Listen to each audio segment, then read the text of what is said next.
é Efésios 4, de 1 a 16, mas eu quero ler nesse momento os versos de 1 a 6, e eu estou usando aqui a versão da NVI. Diz assim: como prisioneiro no Senhor, rogo-lhes que vivam de maneira digna da vocação que receberam, sejam completamente humildes e dóceis, e sejam pacientes, suportando uns aos outros com amor. Façam todo o esforço para conservar a unidade do Espírito pelo vínculo da paz. Há um só corpo e um só Espírito, assim como a esperança para a qual vocês foram chamados é uma só. Há um só Senhor, uma só fé, um só batismo, um só Deus e Pai de todos, que é sobre todos, por meio de todos e em todos. Nós estamos estudando a carta de Paulo aos Efésios e denominamos essa série de estudos Vida nos Trilhos, em razão da estrutura da carta, né? Sendo basicamente esta carta dividida em duas grandes partes, né? Uma das partes é os capítulos de 1 a 3, outra parte de 4 até 6, já temos explicado isso várias vezes aqui. Nós já vimos toda a primeira parte da carta. E essa primeira parte da carta que nós vimos até aqui trata de tudo o que Deus já fez em Cristo. E nós enfatizamos que são conceitos a serem reconhecidos por nós. São os trilhos que já existem firmados por Deus. Resumindo toda essa primeira parte, dos capítulos de 1 a 3, nós podemos dizer que Deus fez tudo o que era preciso, nos dando uma posição em Cristo, posição de salvos, de regenerados, de redimidos, de ressuscitados com Cristo, e portanto vivos e portadores de um poder divino que Deus confia aos seus escolhidos. Agora nós vamos passar para a segunda parte dessa carta, onde Paulo discorre o que nós precisamos fazer para poder então ajustar a nossa existência a esses trilhos que Deus já firmou. O nosso texto é Efésios 4, de 1 a 16, e eu sei que você já me ouviu falar nesse texto em outras vezes, em outras ocasiões, porém mais subdividido em partes menores. No entanto, hoje eu vou usar um zoom um pouco diferente, dando uma amplitude maior a esse capítulo 4, para a gente olhar para esses 16 versos de uma vez só. E com isso, claro, não vamos nos deter em muitos detalhes, mas tentar observar de uma forma mais abrangente essas orientações que Paulo está dando aqui nesses 16 versos do capítulo 4. O versículo 1 é uma espécie de princípio geral. Paulo escreveu: como prisioneiro no Senhor, rogo-lhes que vivam de maneira digna da vocação que receberam.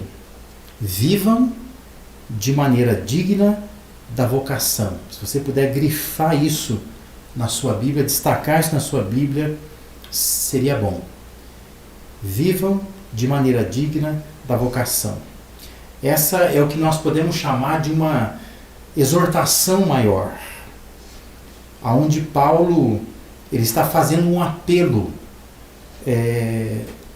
para que a vida, para que a vivência, para que a experiência, a prática estivesse à altura da vocação recebida. Vivam de maneira digna da vocação, Paulo está dizendo. Essa é uma grande exortação, é uma exortação maior, mais abrangente.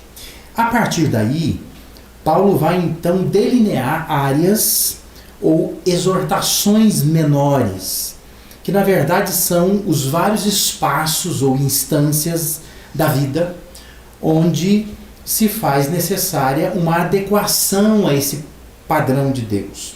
Uma visão, uma linguagem militar, seria a postura de acordo com a patente. É isso que Paulo está tentando fazer aqui, né? Fazer com que a gente entenda a patente e possa então adequar a postura a essa patente. Ou, se a gente preferir, é a caminhada correspondente à chamada. A patente ou a chamada é Deus quem confere, ou Deus quem conferiu, já fez em Cristo, que é o que está nos capítulos de 1 a 3, né? E a postura ou a caminhada é esse esforço humano, esse esforço cristão para viver segundo o que Deus quer. Então, entendendo isso, o primeiro espaço que Paulo aponta aonde é preciso viver de maneira digna da vocação a que nós fomos chamados é a comunidade, a vida comunitária no âmbito da igreja. Não necessariamente a comunidade no sentido social, embora os princípios aqui também funcionem, dão certo nesse âmbito da comunidade, que a gente usa essa expressão para se referir nesse contexto mais social, né, a comunidade em geral. Aonde que a gente deve então concentrar atenção para viver em comunidade? Claro que as orientações de Paulo, elas têm como propósito fazer com que as pessoas, os cristãos, vivam bem em comunidade, na comunidade da igreja. Mas a questão é, aonde nós vamos concentrar a atenção para que a gente viva bem em comunidade, viva de acordo com aquilo que Deus quer? Em primeiro lugar, colocando foco na proposta divina. Observe, nós já lemos, mas vamos ler novamente com uma atenção redobrada, versículos de 2 a 6. Paulo escreveu: sejam completamente humildes e dóceis, sejam pacientes, suportando uns aos outros com amor. Façam todo o esforço para conservar a unidade do Espírito pelo vínculo da paz. Há um só corpo e um só Espírito, assim como a esperança para a qual vocês foram chamados é uma só. Há um só Senhor, uma só fé, um só batismo, um só Deus e Pai de todos, que é sobre todos, por meio de todos e em todos. Paulo estava orientando os cristãos do seu tempo a se concentrarem nos pontos de convergência, para que não houvesse divergência. Observe, Paulo ele assinala 7 coisas que nós temos em comum. Paulo diz que há 7 coisas que, se nós olhássemos para essas coisas, são pontos de convergência, são pontos em comum, são coisas que nos unem. Ele fala do corpo, falando do corpo de Cristo, né, da igreja.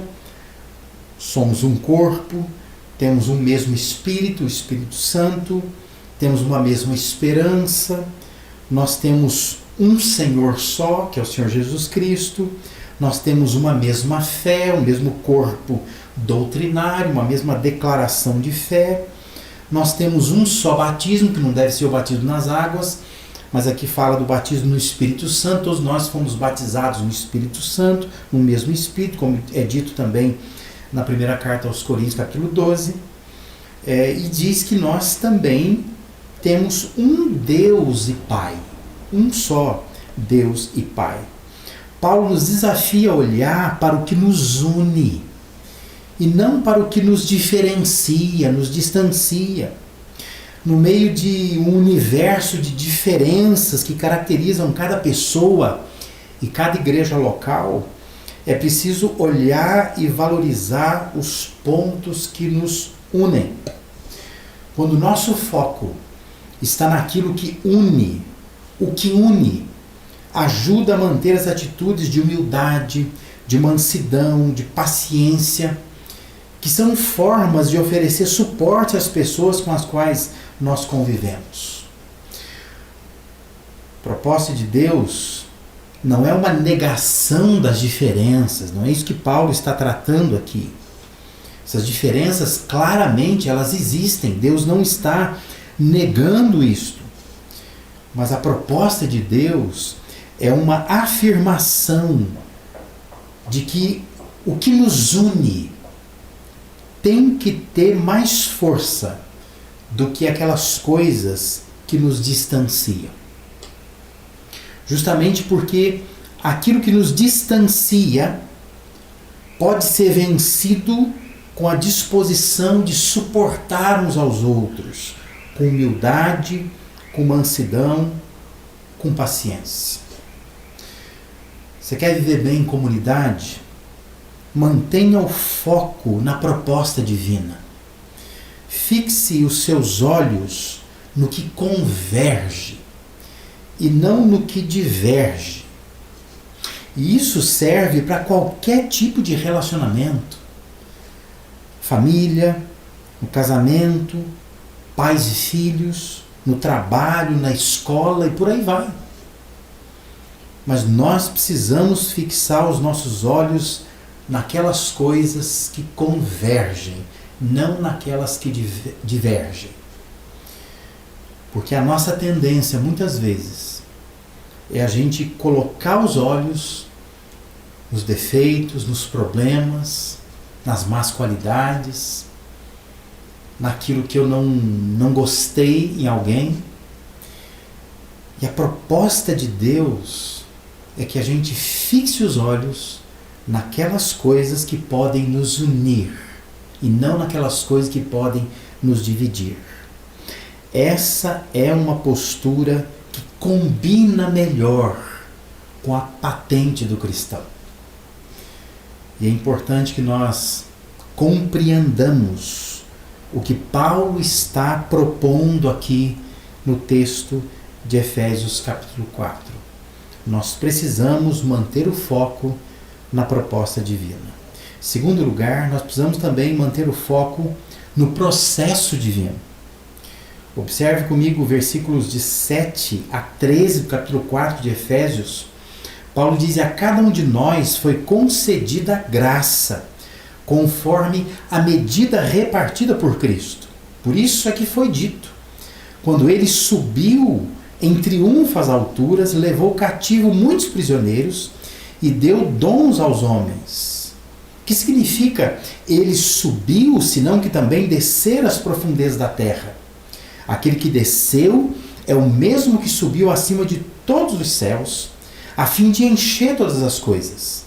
E ele designou alguns para apóstolos, outros para profetas, outros para evangelistas e outros para pastores e mestres, com o fim de preparar os santos para a obra do ministério, para que o corpo de Cristo seja edificado, até que todos alcancemos a unidade da fé e do conhecimento do Filho de Deus e cheguemos à maturidade, atingindo a medida da plenitude de Cristo. Observe a transição de todos do versículo 6 para o cada um de nós do versículo 7. Paulo escreve assim: Deus é Pai de todos. Deus é sobre todos, age por meio de todos, está em todos. Mas a cada um de nós foi concedida a graça, conforme a medida repartida por Cristo. Não se trata apenas do desafio de pessoas vencerem suas diferenças para se unirem em torno de Cristo, mas também de serem pessoas diferentes porque Deus as fez assim. E no caso dos crentes, dos cristãos, porque Deus concedeu dons que diferenciam uma pessoa de outra pessoa. Por isso, entenda, as diferenças são funcionais. As diferenças não são essenciais, ou seja, não tem a ver com o valor de cada um, mas com o funcionamento do corpo de Cristo. Está muito bem elaborado na primeira carta de Paulo aos Coríntios, capítulo 12. Se você ler lá, você vai perceber como que Deus, na sua sabedoria, na sua soberania, ele então distribui dons aos cristãos. E esses dons, evidentemente, acabam causando algum tipo de diferença entre um e outro. Porque Deus nos fez diferentes. E Deus nos constitui diferentes por causa dos dons diferentes que ele acaba dando para cada um de nós. Mas é importante a gente manter o foco nesse processo divino. É assim que Deus trabalha. O processo divino é usar pessoas para treinar pessoas. Pessoas diferentes, dotadas de dons, de potenciais e talentos diferentes, que estão unidas em Cristo, para que Ele encha todas as coisas e a igreja atinja a medida da plenitude de Cristo, conforme diz o texto aqui. Mantenha o foco no processo de Deus. Isso significa que Ele está usando alguém para aprimorar a sua vida. E é óbvio que Deus quer usar você, quer usar a sua vida para lapidar outra vida, outras vidas. Essa é uma conduta que combina melhor com a nossa chamada. Eu queria chamar a sua atenção para isso. Maneira como você entende, como você olha para esse processo divino. Porque por vezes nós cristãos, nós vemos pessoas irem da igreja, voltarem à igreja, virem para a igreja, e nós não nos damos conta do que Deus está querendo fazer. Muitas vezes Deus está usando alguém para aprimorar, para lapidar, para trabalhar a sua vida. E Deus, às vezes, coloca alguém na sua vida porque Ele quer que você trabalhe naquela vida, aprimore aquela outra vida. Mas a nossa tendência muitas vezes não é essa. Nossa tendência é quando a gente se depara com alguém que a gente percebe que essa pessoa é um pouco incompatível conosco. Nossa tendência é desprezar, se distanciar, é querer que ela se vá, porque nós não queremos nem trabalhar na vida dela e nem permitir que sejamos trabalhados por meio da vida dela. Mas esse é o processo de Deus. Mantenha o foco no processo de Deus. Você quer viver bem em comunidade? Você precisa se concentrar nisso, dar atenção a isso. Essa é uma conduta que combina melhor com a nossa chamada. Nós somos chamados para isso. Deus distribuiu dons aos homens, usando pessoas para trabalhar com pessoas. Significa então que eu sirvo para trabalhar a vida de alguém. E significa que alguém serve para trabalhar a minha vida também. Pense nisso. Foco no processo divino. Isso nos ajuda a viver bem em comunidade. Em terceiro e último lugar, é preciso manter o foco no propósito divino. Observe, versículos 14 a 16, Paulo escreveu: o propósito é que não sejamos mais como crianças, levados de um lado para outro pelas ondas, nem jogados para cá e para lá por todo vento de doutrina, e pela astúcia e esperteza de homens que induzem ao erro. Antes, seguindo a verdade em amor, cresçamos em tudo naquele que é a cabeça, Cristo. Dele todo o corpo, ajustado e unido, pelo auxílio de todas as juntas, cresce e edifica-se a si mesmo em amor, na medida em que cada parte realiza a sua função. Deus quer que nossa vida em comunidade seja expressa em maturidade. Paulo diz que o propósito de Deus para a nossa vida em comunidade é vencer essa instabilidade que é típica de criança, que é levada para lá, para cá, a cada hora, porque está encantada com alguma novidade que aparece, com alguma coisa diferente que se coloca diante dela. Paulo está dizendo: o propósito de Deus para a nossa vida em comunidade é que a gente vença essa instabilidade, é que nós, seguindo a verdade em amor, cresçamos em tudo naquele que é a cabeça, Cristo. Nós vivemos talvez o tempo de maior acesso a conhecimento, a informação. Talvez nenhum tempo na nossa história, na existência humana, existiu tanta possibilidade de acesso ao conhecimento. Universidades acessíveis para que as pessoas possam estudar, universidades públicas, universidades que têm programas de bolsas, universidades que são possíveis, né, de serem pagas, né, pelas pessoas. Nós temos cursos dos mais variados tipos, cursos online, não precisa nem sair de casa para estudar.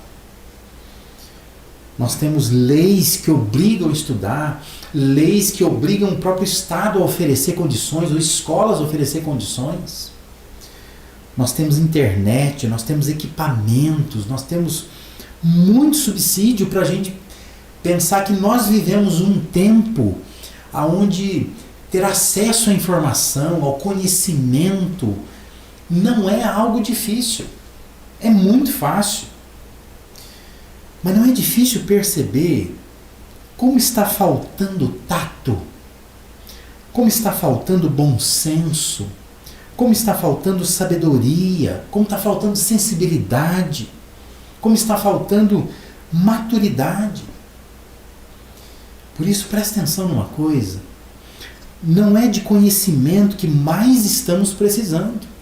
Não é. Porque nós temos acesso a muito conhecimento. Mas não é disso que nós mais estamos precisando. O que nós estamos precisando é de uma atitude, é de uma postura que demonstre que nós atingimos de fato o conhecimento, que nós sabemos aplicar esse conhecimento. É preciso focar nesse propósito divino. Pessoas diferentes, pessoas divergentes, unidas numa comunidade de fé, recebendo de Deus dons diferentes, crescem bem ajustadas, conectadas, unidas, cada uma realizando sua função para a glória de Deus. Pessoas que têm tato, pessoas com bom senso, pessoas sábias, sensíveis, maduras, pessoas que não estão brigando por qualquer coisa, pessoas que não estão discutindo seus próprios pontos de vista, pessoas que não estão apegadas a si mesmas, mas pessoas maduras. Pessoas, como diz o texto, que atingiram essa maturidade, essa plenitude de Cristo. Pessoas que estão mais preocupadas em cumprir as suas tarefas, em exercer os seus deveres, do que exigir os seus próprios direitos. Essa é uma postura que combina melhor com a nossa patente. Paulo queria que aquelas pessoas que fossem ler aquela carta entendessem isso. Deus quer que eu e você entendamos isso. Esse tipo de postura combina melhor com a patente que Ele nos deu, com tudo aquilo que nós já reconhecemos, já entendemos que estão coisas expostas nos capítulos de 1 a 3 de Efésios. Mas agora nessa transição para outra parte, a parte mais prática, Paulo está fazendo uma grande exortação, dizendo: vocês precisam ajustar a caminhada de vocês, a chamada de vocês. A postura tem que estar de acordo com a patente que vocês receberam. O primeiro foco que ele vai dar é nessa vida em comunidade. Por aí nós começamos esse trabalho de ajuste, de colocar a vida nos trilhos de Deus. Esse é o ponto de partida, o início que Paulo está dando aqui nessa parte mais prática da carta aos Efésios. E nós precisamos então pensar naquilo que é a proposta de Deus. Precisamos pensar nesse processo de Deus. Precisamos pensar no propósito que Deus tem ao nos colocar juntos uns com os outros. O que é preciso mudar? É preciso mudar o foco, porque o nosso foco precisa estar naquilo que converge e não naquilo que diverge. Quantas vezes a sua postura, a sua palavra pende muito mais para a desunião do que para a união? Isso precisa mudar. Nós precisamos focar muito mais nos pontos convergentes do que nos pontos divergentes. Somos pessoas, somos igreja comum. Nunca seremos igreja perfeita, pessoas perfeitas. Por isso, o que Paulo está sugerindo aqui, o que Deus quer, é que a gente entenda a proposta de Deus. A proposta de Deus é: focaliza naquilo que nos une. Nós temos bastante coisa que nos une. Isso tem que exercer mais força sobre nós do que aquelas coisas, claro, elas existem, que elas também tendem a nos desunir. Outra coisa que nós precisamos mudar, nós precisamos focar as pessoas e não focar em nós mesmos. Nós precisamos descer do trono para o bem da igreja. Porque muitas vezes nós estamos num trono, nós queremos reinar, queremos tudo do nosso jeito. E nós vamos descartando e tirando pessoas do nosso caminho e nos afastando delas. Nós precisamos entender que o processo de Deus é usar pessoas para trabalhar pessoas, concedendo dons diferentes, para que as pessoas tenham capacidade de trabalhar conosco, nos preparando para o serviço no reino. E nós seremos também úteis na vida de outras pessoas, trabalhando na vida delas, para que elas também sejam preparadas para o serviço delas no reino. Precisamos focalizar mais nelas do que em nós mesmos. E quando a gente faz isso, nós acabamos sendo trabalhados e descemos desse trono que nós nos colocamos muitas vezes, querendo que tudo seja do nosso agrado, do nosso jeito.